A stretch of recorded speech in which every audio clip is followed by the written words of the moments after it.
మినుము లడ్డూలు అండి, మినప్పిండి లడ్డూలు ఇట్లా రోస్ట్ చేసుకోవాలి.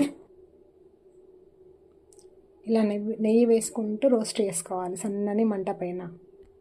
నెయ్యి బాగా వేయాలండి. ఇట్లా కొంచెం కొంచెం వేసుకుంటూ రోస్ట్ చేయాలి. ఎంత మంచిగా అంటే మినప్పిండి పచ్చివాసన మొత్తం పోయే వరకు సన్నని మంట పైన మంచిగా వేయించుకోవాలి పిండి అంతా. ఇది చక్కెర ఇలాచి కలిపి గ్రైండర్ చేసినానండి. నేను కొంచెం బియ్యం పిండి తీసుకున్నానండి. దాన్ని కూడా సన్నని మంటపై రోస్ట్ చేయాలి నెయ్యి వేసుకుంటా.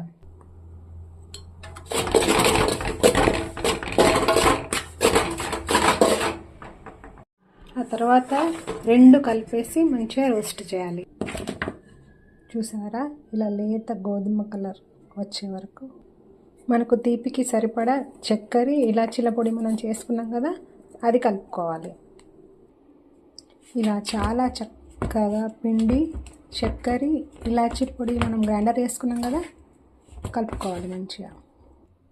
ఆ తర్వాత ఇంకో ప్యాన్, అందులో నెయ్యి వేసుకు మనం డ్రై ఫ్రూట్స్ అన్నీ తీసుకున్న తర్వాత ఇవన్నీ ఇందులో వేసుకొని రోస్ట్ చేసుకోవాలి.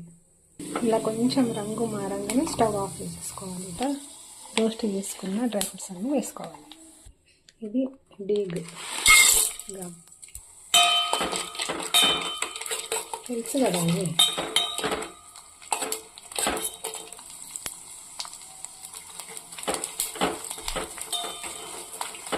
మా భాషలో డీగ్ అంటారు, గోండ్ అంటారు. దీన్ని ఒక ప్లేట్లో తీసుకొని దీన్ని చూర చేసుకోవాలి.